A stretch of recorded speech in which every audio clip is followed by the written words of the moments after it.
Psychological Archetypes of Planets in Vedic Astrology, Part 4, Mercury. After Mars' assertive fire, we now turn to Mercury, or Buddha, the planet of thought, language, analysis, and adaptability. Psychologically, Mercury is the thinker, the messenger, the analyst, the student, and at times, the trickster. This archetype governs how we perceive, process, and express, how we think about life, and how we talk about it. Mercury is neutral, youthful, flexible. It doesn't declare truth. It examines, questions, connects. Where the sun says, I am, the moon says, I feel, and Mars says, I act. Mercury asks, what does this mean, and how do I explain it? Archetype of Mercury, the communicator and the curious mind. At its core, Mercury represents the part of the psyche that is always learning, always comparing, always translating. It governs not just speech and writing, but all forms of interpretation, logic, memory, wit, and even mimicry. When this archetype is healthy, the person is curious, articulate, mentally agile, and able to adapt quickly to changing environments.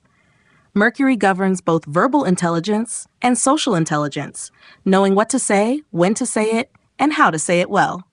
This archetype is also the part of us that thinks on its feet, quick-witted, humorous, playful, but capable of making precise distinctions.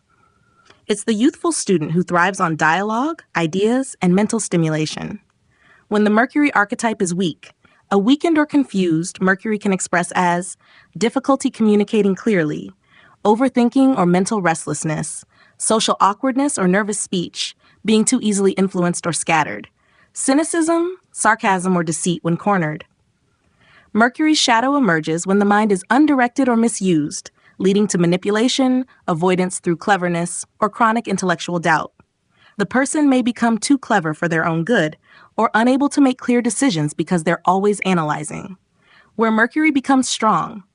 Mercury flourishes where there is mental engagement, social connection, and freedom to experiment with ideas. Strong Mercury placements create brilliant communicators, analysts, writers, and problem solvers. Mercury in Virgo, exalted. Here Mercury becomes sharp, organized, and incredibly precise. This is the archetype of the editor, the analyst, the craftsman of language and logic, highly capable in both technical and verbal fields. Mercury in the 3rd or 6th house. In the 3rd house, Mercury becomes expressive, communicative, and skillful. In the 6th, it learns to solve practical problems with critical thinking and observation. Mercury in Gemini. In its own airy sign, Mercury expresses freely. This placement brings natural talent for languages, storytelling, debate, and curiosity that spans multiple fields. Aspected by Jupiter or Venus. Jupiter expands Mercury's intellect into philosophical insight. Venus refines it into artistic or aesthetic expression. These influences enrich Mercury with meaning or beauty. Where Mercury becomes weak, Mercury weakens when placed in emotional, foggy, or rigid environments. It loses clarity when the mind cannot discern, or when expression is restricted or overly emotional. Mercury in Pisces, debilitated. In its sign of debilitation, Mercury becomes intuitive but imprecise. The mind may struggle with linear thought, favoring fantasy or emotional reasoning. This can lead to confusion or difficulty articulating thoughts clearly. Mercury in the 8th or 12th house. In the 8th, Mercury may become secretive or fixated on hidden information. In the 12th, it can become scattered, overly abstract, or prone to daydreaming rather than focused learning. Afflictions from Moon, Rahu, or Saturn. The Moon may emotionalize Mercury's thinking. Rahu can make it deceptive or obsessive. Saturn can cause speech delays, self-doubt, or overly rigid thought patterns. Integrating the Mercury archetype. To strengthen Mercury, cultivate mental clarity, communication skills, and flexibility. This includes journaling, conscious dialogue, critical reading, and learning how to listen as much as you speak. Mercury thrives in conversation, both with others and within your own inner world. Ask yourself, am I listening more than I'm speaking? Do I express my thoughts with clarity, or do I overthink them? Am I using language to connect or to deflect? The Mercury archetype teaches that truth is not just what we know, it's how we communicate it. Wisdom is not just depth, it's clarity. When Mercury is integrated, the mind becomes a bridge between the heart and the world, precise, curious, and open. Next in this series, Jupiter, the archetype of the guru, the guide, the philosopher, who leads us from knowledge to wisdom, from belief to meaning. Psychological Archetypes of Planets in Vedic Astrology, Part 5, Jupiter. Now we arrive at Jupiter, or Guru, the expansive, wise, benevolent force in the psyche that represents the teacher, the philosopher, the guide, and the inner mentor. If Mercury is the student eager to collect facts, Jupiter is the one who turns those facts into wisdom. He connects learning to ethics, growth to dharma, and knowledge to meaning. Jupiter governs belief, higher education, ethics, spirituality, long-term vision, and the capacity for optimism and guidance. Where the sun gives identity, the moon gives feeling, Mars gives will, and Mercury gives thought, Jupiter gives perspective, the ability to understand why we are doing something and how it fits into the bigger picture. Archetype of Jupiter, the sage and the guide. Jupiter is the archetype of the benevolent teacher or counselor, the one who offers clarity, hope, and expansion.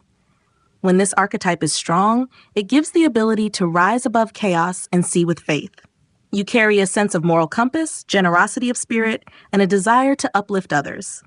This is also the part of the psyche that wants to trust life, to believe there's a purpose to the struggle. Jupiter governs the quality of faith, not blind belief, but grounded trust in something larger than oneself. Whether it shows up as religion, philosophy, spiritual practice, or service, this archetype helps us grow from experience, not just endure it. When the Jupiter archetype is weak, a weak or distorted Jupiter can show up as cynicism or loss of faith, dogmatism or blind belief in untested ideologies, overindulgence, laziness, or entitlement, inability to see long-term consequences, excessive optimism without grounding. When this archetype is wounded, the person may either reject meaning entirely, nothing matters, or overinflate it, I know what's best for everyone. The wise mentor becomes a false guru, or the inner voice of purpose goes silent.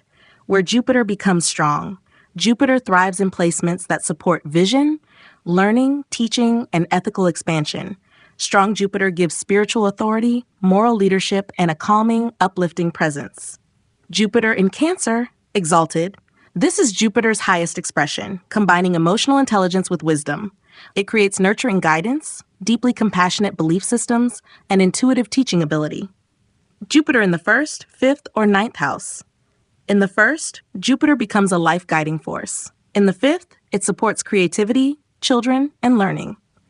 In the 9th, its natural domain, Jupiter finds its highest path as a spiritual seeker and guide to others.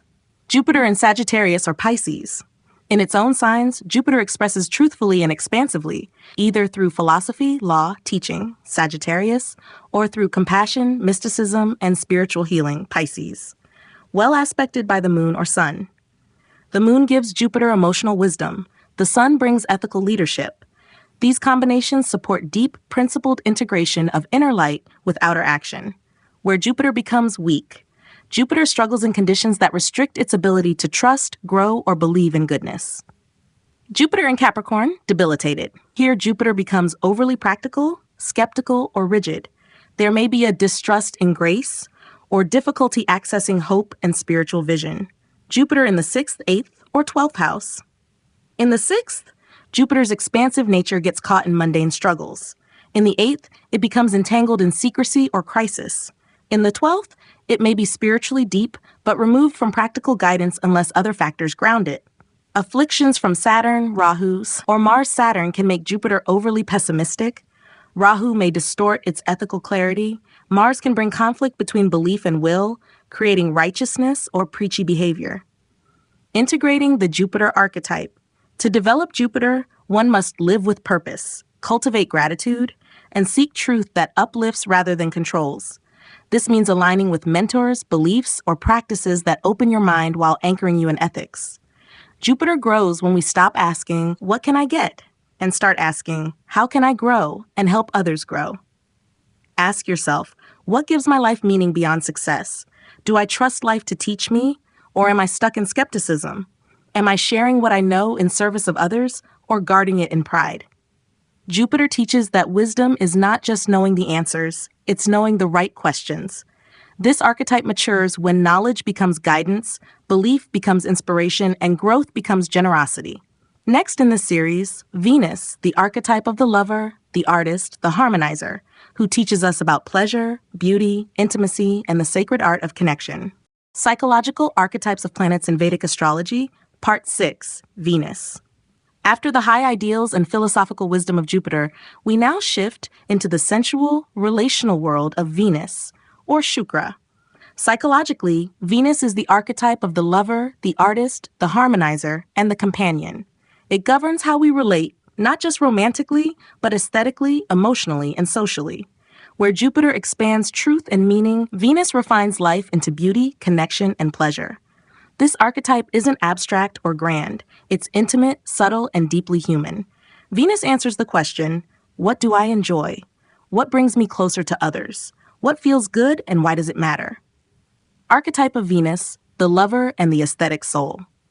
The Venusian archetype is centered on affection, attraction, desire, and emotional reciprocity. It governs your capacity to give and receive love, to experience beauty, to value harmony, and to engage in meaningful relationships. When strong, this archetype manifests as the ability to form deep, emotionally balanced bonds, appreciation for beauty, art, music, and design, grace in social interaction, a loving, romantic, and affectionate nature, sensual awareness grounded in emotional intelligence. Venus is also the archetype of intimacy and emotional vulnerability. It governs the way we connect with others through presence and pleasure. This includes physical sensuality, but also subtle dimensions, the quality of voice, the elegance of movement, the sweetness of affection. A mature Venus knows that pleasure isn't distraction, it's devotion. When the Venus archetype is weak, a wounded or distorted Venus can show up as difficulty giving or receiving love, fear of intimacy or rejection, addiction to beauty or pleasure as an escape, codependency or emotional manipulation, shallow charm masking deeper insecurity. A weak Venus archetype often means the person struggles with self-worth, seeking validation through relationships or aesthetics. There may also be avoidance of real vulnerability, hiding behind perfectionism, flirtation, or emotional withdrawal. Where Venus becomes strong, Venus thrives in placements that offer emotional depth, aesthetic refinement, and opportunities for connection. Venus in Pisces, exalted. In Pisces, Venus reaches its most spiritual and unconditional form. Love becomes transcendent, artistic talents flourish, and emotional compassion deepens. This placement blends romance with devotion. Venus in the 4th, 5th, or 7th house. In the 4th, Venus brings harmony to the emotional foundation. In the 5th, it enriches creativity and romance.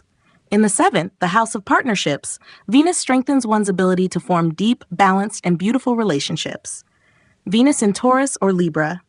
In its own signs, Venus expresses naturally, in Taurus through sensual pleasure, financial grace, and embodiment, in Libra through charm, diplomacy, and relational balance. Aspected by the moon or Jupiter. The moon gives softness, affection, and emotional resonance. Jupiter expands Venus's generosity and brings ethics to love and relationships. Where Venus becomes weak, Venus struggles when placed in environments that suppress or distort emotional and aesthetic expression. Venus in Virgo, debilitated. This placement can bring overanalysis of emotions, difficulty expressing affection, or withholding of pleasure due to guilt or perfectionism. Venus in the 6th, 8th, or 12th house. In the 6th, love becomes service or conflict prone.